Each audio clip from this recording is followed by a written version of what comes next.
사도행전 9장 29절이에요. 28절과 29절 말씀을 우리가 함께 보도록 할게요.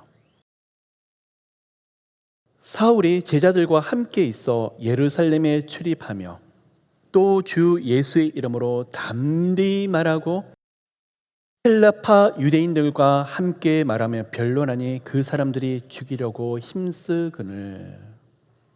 자, 여러분 아시는 대로 사도행전 9장에서는 예수께서 사울이라는 청년을 다메섹에서 특별히 만나 주시는 장면이 지금 나오고 있어요.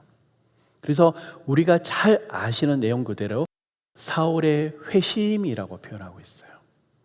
자, 오늘 사울의 회심을 가지고 말씀을 좀 나누길 원하는데, 여러분, 이 가운데 진로와 장래를 놓고 고민하고 고심하는 분들이 계세요.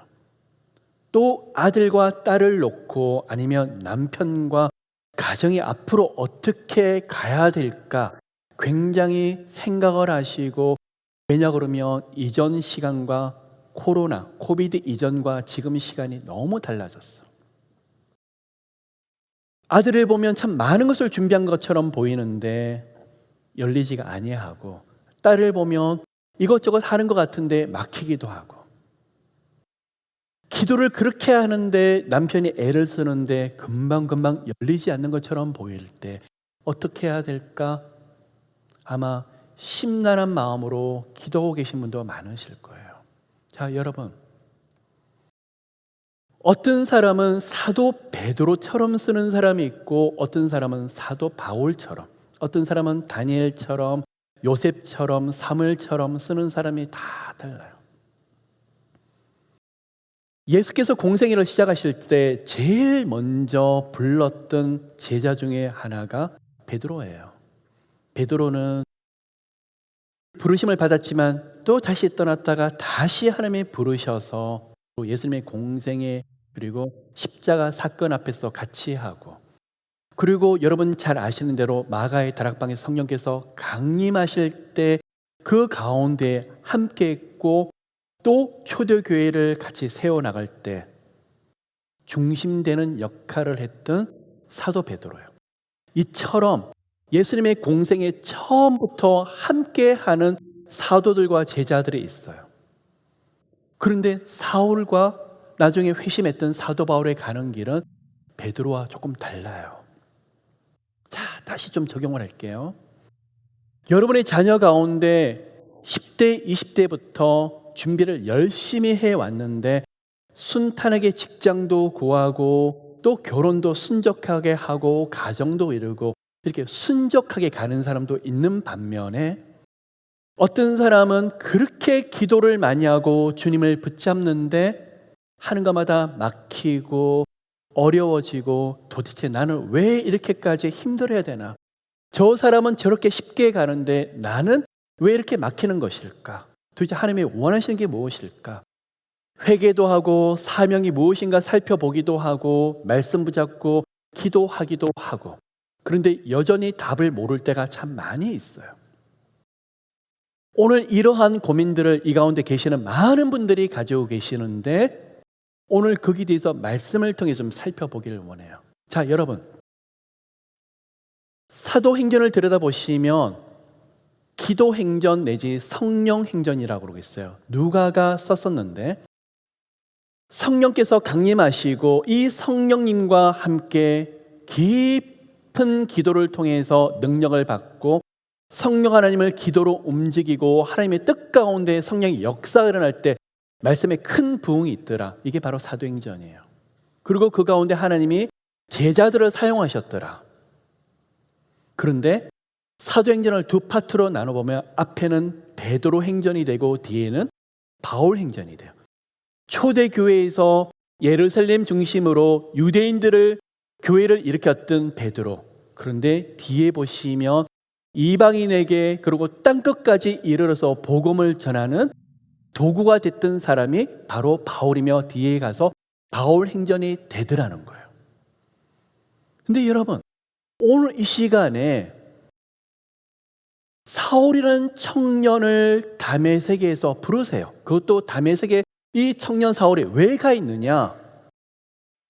사울이라는 청년은 굉장히 문벌이 좋고 많은 것들이 갖춰진 집안에서 자랐고, 여러분 아시는 대로 이미 로마 시민권을 가지고 있었었고, 유대인들 중에서는 굉장히 탑 1%에 들 정도로 많은 것을 가지고 있던 사람이었고, 거기다가 학식까지 뛰어난 사람이었어요. 그 당시에 가장 덕망이 있고 존경받는 교법사 가마리엘 밑에 수제자였어요. 이는 율법에 심취한 사람이었고, 율법뿐만 아니라 구약 전체를 다 외우고 있을 만큼 학식도 뛰어나고 언어도 능통한 사람이었어요. 그런데 그가 판단하건대 예수는 이단이요, 이 예수를 따르는 무리들은 자기가 봤을 땐 다 이 땅에서 사라져야 된다. 그리고 예수 믿는 사람들을 핍박하기 위해서 곳곳마다 다니고 있는 사울이더라는 거예요. 그 중에서 여러분 아시는 대로 사도행전 7장에 보시면 예루살렘에서 첫 번째 순교가 일어나게 되는데 바로 스데반 집사 사건이죠. 청년 사울이 돌을 던져서 죽이는 때 그는 당연하게 생각을 하죠. 사울은 거기서 만족하지 못하고 예수 믿는 사람을 핍박하기 위해서 다메섹에까지 가서 그리스도인을, 예수 믿는 사람을 수색해서 찾아내서 없애기 위해서 애를 쓰고 있어요. 그러다가 지금 누구를 만나게 되죠? 예수 그리스도를 깊이 만나게 되고, 그 시간 눈에 비늘이 덮이는데 그가 받았던 충격은 이만저만이 아니에요. 누구십니까? 물었을 때 나는 네가 핍박하는 예수라. 그 말씀 한마디에 다 무너지고, 나중에 눈에 비늘이 덮였는데 내가 이렇게 영적으로 우둔한 자였구나. 아나니아라는 제자를 통해서 눈을 열어주었는데, 그때부터 사울은 열정이 펄펄 끓으면서 예수는 그리스도요, 예수는 주시라 선포해요. 자, 여러분, 사울이 회심했대요. 사울이 변화를 받았대요. 그러면 어떻게 되죠? 이 청년 사울을 베드로와 야고보 앞에 데려다 놓고 훈련을 받게 하고 예루살렘 교회로 보내서 예수님의 제자들과 서로 교류하고 교제하고 공생애 때 어떤 일인지 배우고, 또 그 밑에서 사도시대 때 초대교회 때 어떤 역사가 있는지 성령님에 대해서 가르치고, 저 같으면 그렇게 할 것 같아요.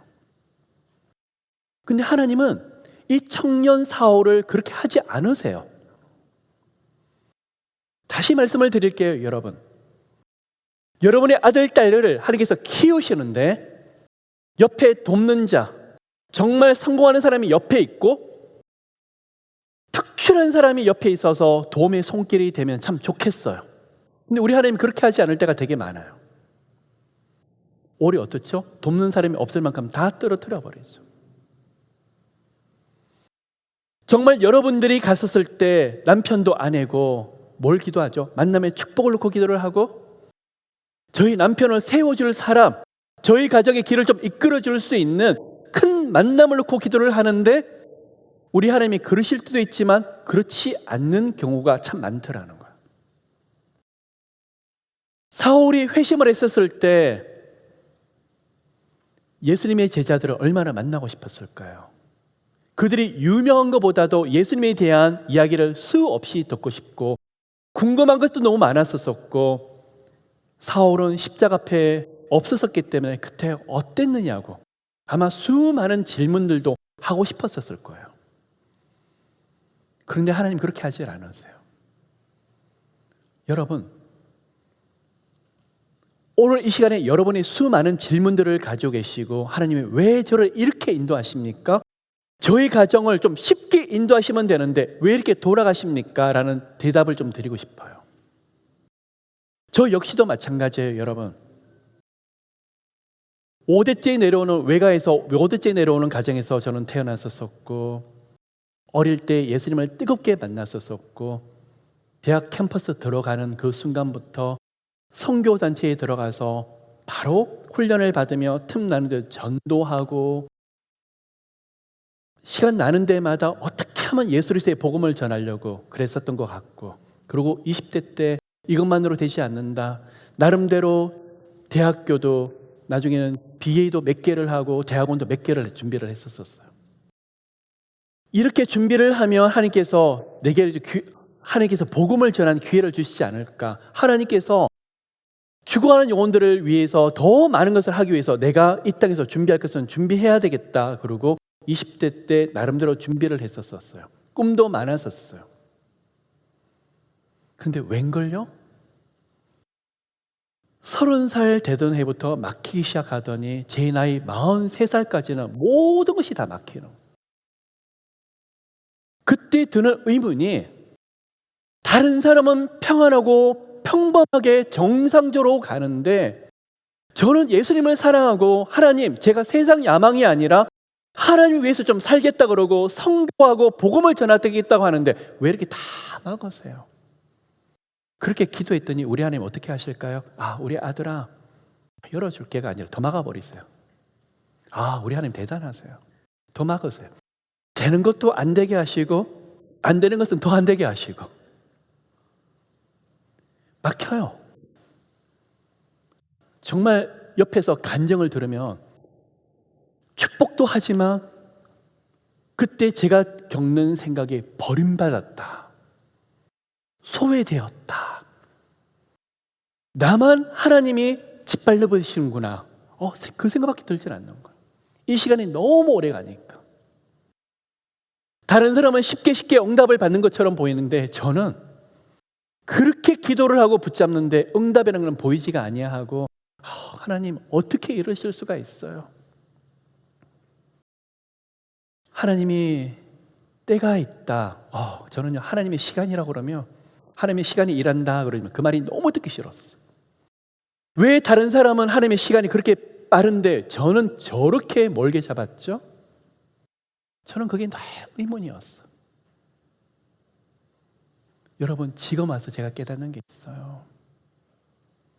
하나님이 저를 사람 만드시려고, 하나님의 사람은 고사하고도 사람 만들려고. 제가 그 시간이 없었으면 상당히 교만했겠다. 제가 아는 몇 가지 가지고 사람을 가르치려고 그랬겠다. 그 시간에 제가 깨닫는 것은 다른 사람과 공감하고 아픔을 이해를 하고. 그래서 여러분 깨닫는 거 있어요. 사람은 자신이 가본 곳까지만 다른 사람을 이해할 수 있어요. 정말 물질 때문에 처절하게 고통하는 사람이 없는 사람의 마음을 이해를 하고요. 건강이 아파서 손가락 하나 움직일 수 없는 그 아픔을 겪었던 사람이, 질병으로 고통받는 사람을 이해를 하고요. 정말 창자가 끊어지는 것처럼 막혔던 것을 경험하는 사람이 다른 사람이 막힌 것을 놓고 앞에 가서 어떻게 하는지 아세요? 가르치질 못해요. 꼭 하나죠. 힘드시죠? 손을 잡는데 그 사람의 눈물이 그렇게 주라라라 흘러요. 왜 그럴까요? 그 아픔을 통해서 성령께서 위로하신 은사를, 능력을 주시기 때문에. 여러분, 바로 하나님이 사도 바울을 인도하시는 길도 마찬가지였던 것 같아요. 베드로, 요한을, 야고보를 만나는 것이 아니라 하나님께서 제일 먼저 하신 게 뭔지 아세요? 이렇게 열정이 펄펄 끓는 사람을 회심시키고 부르셨는데, 지금 보시면 청년 사울은 예수에 벌써 빠져 있네요. 예수에 벌써 미쳐 있네요. 지금 뭐죠? 오늘 읽었던 본문 내용을 보면 예수는 그리스도요, 다메섹에서 복음 전한다고 쉬지 않고 그러고 있어요. 그런데 하나님은 이 청년 사울을 스탑! 복음을 전하고 선교하는 사울을 멈춰라. 이해 안 되시죠, 여러분? 그리고 이 청년 사울을 어디로 보낸 줄 아세요? 이때 그의 나이가 추정하건대 28살 정도 되고 있어요. 그리고 아라비아 광야로 보내요. 그게 바로 갈라디아서 1장과 2장에 나오는 내용이에요. 아라비아 광야로 보내서 3년을 머물게 해요. 그곳에서 뭐 하죠? 만날 사람도 없고 혼자 하나님을 깊이 독대하는 시간이에요. 하나님이 쓰시는 사람은요, 하나님이 사용하시는 사람은요, 하나님께서 세우시는 가정은요, 반드시 이 과정을 지나요. 옆에 아들, 딸이 신학을 나오고 전도사를 시작을 하는데 저렇게 기라성 같은 목사님을 만나고 저렇게 영성이 풍성한 멘토가 있으면 좋을 것 같고, 예, 멘토도 만나게 하는데 하나님이 쓰시는 사람은요, 광야에 따로 던지신다니까요. 3년을 청년 사울이 그곳에서 아마 구약의 말씀을 붙잡고 고민하고 갈등하고 이 예수 그리스도에 대해서, 성령님에 대해서 어떻게 풀어야 될지 말씀을 가지고 깊이 고민을 하고, 아마 엄청난 갈등과 고민의 시간이지 않았을까. 그죠, 여러분? 열정이 많은 사람은요, 막히면 미쳐버려요. 하나님은 제일 먼저 한 게 청년 사울을 막으시는 거예요. 그리고 광야로 집어 던져버리시는 거예요. 3년을. 여러분, 아들, 딸을 그렇게 집어 던지신다고요? 근데 기도를 배우시 하신다고요? 기다리십시오. 하나님의 특별한 계획이, 특별한 은혜와 하나님의 특별한 인도하심이 그 가정에 함께 하시기 때문에 그래요. 정상적으로 아멘 그러시는 거 보니까 다 그러시네요. 정상적으로 가면 좋겠는데 우리 아들만, 우리 딸만, 우리 가정만 그렇게 가는 것 같죠? 여러분, 안 그래요. 하나님이 쓰시는 사람은 이런 과정을 반드시 지나요. 그리고 하나님이 어떻게 하신 줄 아세요? 사도 바울을 드디어 예루살렘에 가게 하세요. 드디어. 그런데 거기 가서 다 웰컴. 제자들이 나와서 사도들이 당신 이야기를 들었다. 그렇게 다메섹에서 엄청난 일들이 있었다면서 반겨주면 좋겠는데 웬걸요? 그곳에 만나는 것은 베드로와 야고보 외에는 만난 사람이 없었다고 갈라디아서에서 말을 하고 있어. 다 피해버려. 왜요? 사도 바울의 회심을 인정하지 않는 거예요. 믿질 않는 거예요. 위장으로 믿는 척하면서 교회 안에 들어와서 괜히 핍박할까 봐 다 두려워서 피하는 거예요. 여러분, 뭔가 준비하고 안 그래도 서러운데 혹시 이 사람이 도와줄까? 저 사람을 통해서 그 다음에 길이 열릴까? 만남이 너무나 중요하죠. 용기를 내서 저 사람도 만나보고 이 사람도 만나보는데 웬걸요? 더 길이 막혀요. 아무런 도움도 되지 않더라는. 청년 사울이 예루살렘에 올라가서 느꼈던 것은 아마 자괴감, 다 피하는구나. 아마 속으로 그랬을 것 같아요. 예수 믿는 사람이 뭘 이래. 사랑으로 좀 반겨주면 좋을 텐데 내가 이전에 아무리 그리스도 믿는 사람을 핍박했다 할지라도 당신은 그렇게 예수님의 제자들 아니냐고, 사도들 아니냐고, 성령의 사람 아니냐고, 이제 나 같은 사람 좀 받아주면 내가 하나님의 일을 얼마나 열심히 할 텐데 좀 나오고 그런 영적인 원리도 나누고 영적인 교제도 하고 얼마나 좋을까. 아마 그런데 아무도 상대를 안 해주는 거예요. 이때 겪었던 사도 바울의 마음이 얼마나 외로울까. 여러분, 진짜 힘든 게 뭐냐 그러면요, 가장 가까이 있는 사람이 이해하지 못할 때. 누가 힘드시죠? 기도하는 동력자가 이해하지 못할 때, 하나님을 같이 바라보는 사람이 이해하지 못할 때 정말 힘들어요. 하나님을 모르는 사람이 그런다 그러면 괜찮아요. 속으로 위로를 해요. 저 사람 하나님 모르잖아. 근데 기도를 많이 하시고 저분은 내 마음을 누구보다 잘 알아라고 생각을 하는데 이해를 못 하세요. 너무 힘들어요. 사도 바울의 심정이 아마 그랬었을 거예요. 세 번째, 그 다음에 사도 바울의 행적을 보면, 추론하건대 고향 다소에서 8년을 은둔 생활을 해요. 아무것도 못하고 하나님께서 은둔 생활을 하게 하세요. 그의 나이를 계산해 볼까요? 28살 때 회심을 하고 3년간 아라비아 광야에 가 있고 8년을 고향 다소에 있으며 총 11년의 시간이 흐르기 시작하네요. 그러면 대충 추론하는데 그의 나이 40이 돼요. 여러분, 오늘날 40과 그 당시의 40이 달라요. 그러면 이제 사울이라는 사람은 청년이 아니에요. 이제는 그 당시에 40 같으면, 자, 우리나라에서도 70년대 초반에 평균 연령이 65세밖에 되질 않아요. 지금은 100세 시대라고 그러죠. 그 당시에 제가 어릴 때만 해도 환갑이라는 굉장히 큰 잔치였거든요. 근데 지금은요, 여러분, 환갑이라 그러면 다들 피하시잖아요.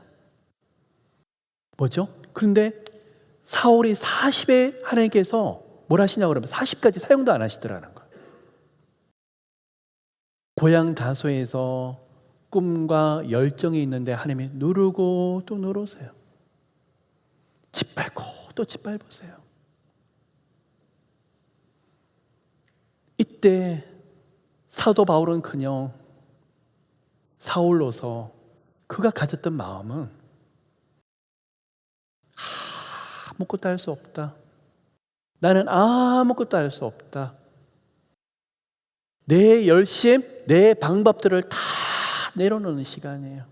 나는 이것도 저것도 다 포기했다. 여러분 만약에 자녀 가운데 여러분 가정에서 엄마 내 힘으로는 도저히 안 돼요. 나 이제 두 손 다 들었어요. 딸이 엄마 아무리 준비를 많이 하고 내가 애를 썼는데 내 한계가 여기까지인가 봐. 이제 하나님의 시간이 다 되신 거예요, 여러분. 그 아들, 딸을 사용하실 거예요. 고향 다소에서 이 청년 사울이 겪었던, 이제 사울 청년이 아니죠. 40이 다 됐으니까. 힘이 쫙 빠져서 나는 못해요. 그래서 사도 바울이 고백했던 나는 날마다 죽노라. 나는 내 안에 나는 죽었고 내 안에 예수께서 사신 것이라고 고백이 그냥 나오는 고백이 아니라 예수를 만났기 때문에 예수를 너무 사랑하기 때문에 하는 신앙 고백도 되지만 이러한 과정을 지나면서 깊은 좌절을 겪었기 때문에 어떤 젊은 사람을 만납니다. 꿈에 대해서 이야기를 해요. 비전에 대해서 이야기를 해요. 펄펄펄 끓어요. 5년, 7년이 지나서 그 청년을 다시 만나는데 꿈이 있으세요? 막 꿈에 대해서 이야기를 하다가 목사님 두려워요, 떨려요. 꿈은 있는데 아무것도 안 되고 내 방법으로는 아무것도 못해요. 그래서 함부로 제 꿈과 비전에 있어 말을 못하겠어요. 제 힘으로 할 수가 없어요. 쉽게 말해서 풀이 꺾인 거죠. 기가 꺾인 거죠. 하나님이 저한테 그 시간을 그렇게 오랫동안 허락하시더라고요. 하나님이 그때 음성이 들어 말씀을 하시는데 하나님은 일을 하는 건 한순간인데 너를 만드는 것이 오래 걸린다. 저 하나를 만들기 위해서 여러분의 아들, 딸을 만들기 위해서 여러분의 가정을 만들기 위해서 그렇게 오랜 시간이 걸리더라고요. 고향 다소에서 은둔해 있는 바울의 모습을 상상해 보십시오. 다 살인자라고 그리스도를 핍박하는 사람이 다 도망가 버려요. 상대하는 사람이 없어요. 그냥 본인 스스로 몬스터, 괴물이라고 생각하지 않았을까? 그냥 내 삶 이대로 그냥 가자. 준비를 해놓았는데 말씀을 풀어낼 데가 없어요. 선교하고 전도하고 싶은데 아무도 받아주는 사람이 없어요. 거절감이 얼마나 컸었을지. 자, 이제 좀 정리하고 할까요? 여러분의 가정이 정상적으로 가는 것이 아니라 아라비아 광야에서 3년을 던지는 것처럼 느껴진다고요?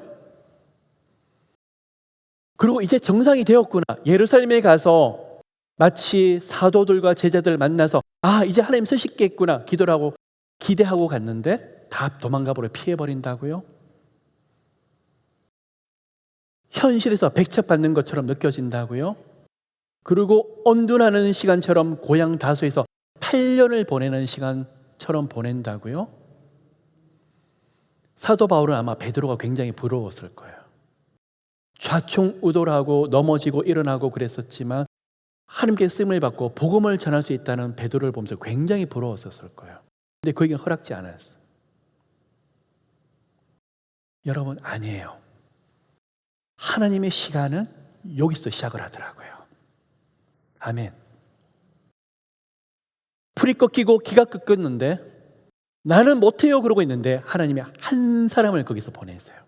누구를 보내죠? 바나바. 마가의 삼촌인 바나바를 보내서 거기서 초대교회에서 덕망이 있고 굉장히 인정받고 있는 바나바를 보내서 그를 안디옥 교회로 데려가요. 이때부터 사도 바울의 사역이 시작이 되는데 자신은 없죠. 오직 예수만 있죠. 깊은 좌절 속에서 나는이라는 게 싹 사라져 버렸죠. 오직 예수께서, 오직 성령께서 하셔야 된다고. 안디옥 교회에서 복음을 전하는데 하나님 저는 못해요. 성령께서 일해 주셔야 돼요. 저는 못해요. 예수께서 여기서 영광 가운데 함께 하셔야 돼요. 안디옥 교회에서 1년은 사역을 하는데 얼마나 영광과 능력이 크게 나타나는지. 그때 안디옥 교회에서 받는 별명이 그리스도인. 얼마나 아름답고 별났던 하나님의 사람들이 이제 별명을 그리스도인. 그때 크리스찬의 말이 안디옥 교회에서 나타나는 거예요. 여러분, 이거예요. 안디옥 교회는 사도 바울의 좌절과 낙심 속에서 세워진 교회예요. 나는 내가가 아니라 자신이 너무나 깊은 좌절을 겪기 때문에 하나님 저는 못해요. 성령께서 이셔야 돼요. 예수께서 이셔야 돼요. 안디옥 교회에서 엄청난 성령의 부흥의 역사가 일어나는데 이때부터 안디옥 교회가 이방인 선교라는 중심 교회가 되죠. 그래서 여러분, 사도행전을 보시면 1차, 2차, 3차 전도 여행이 기록되어 있어요. 그런데 성경 어디를 봐도 그게 없어요. 그럼 어떻게 볼 수 있느냐? 안디옥 교회에서 출발해서 다시 안디옥 교회로 돌아오면 1차, 다시 떠나게 되면 2차가 되는 거예요. 1차 선교 여행을 안디옥에서 떠나게 되는데 2년 반, 2차 선교 여행을 떠나게 되는데 한 3년이 걸리고 3차는 에베소 교회를 중심으로 5년이 걸리게 돼요.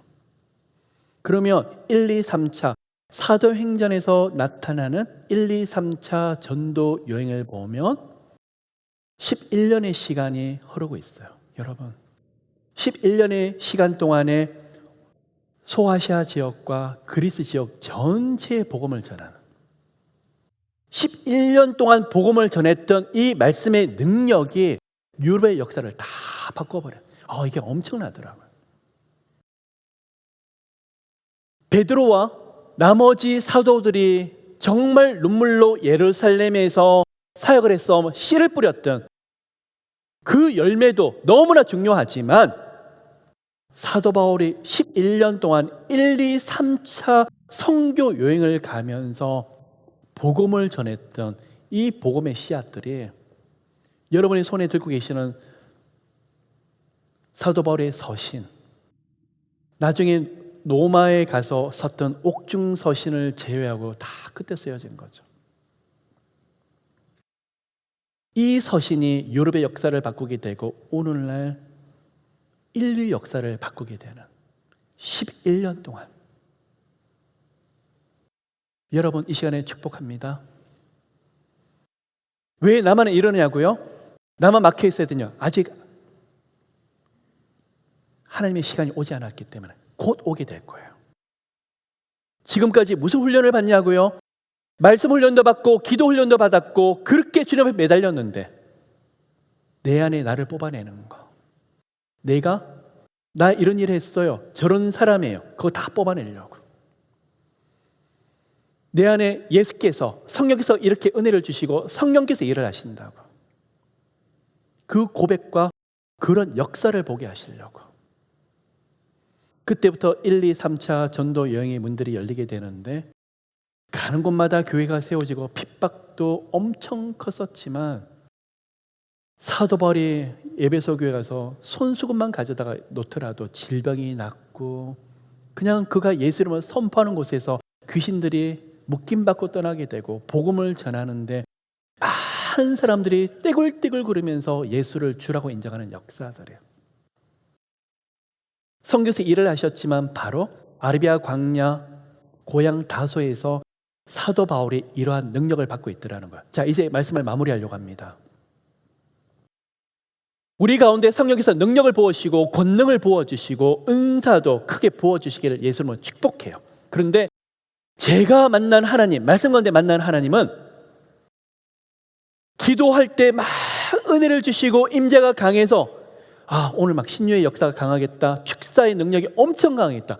물론 그것도 맞지만 하나님의 사람은 눈물과 좌절,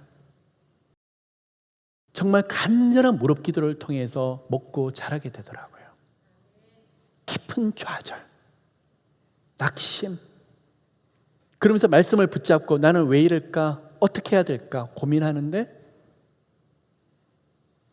답은 결국 예수밖에 없다고. 하나님, 나는 죽었죠.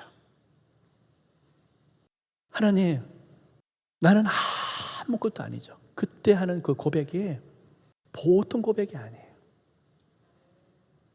그렇게 깊은 좌절 속에서, 고향 다소에 있는 깊은 좌절 속에서 예수님, 나 같은 사람 만나 주셨잖아요.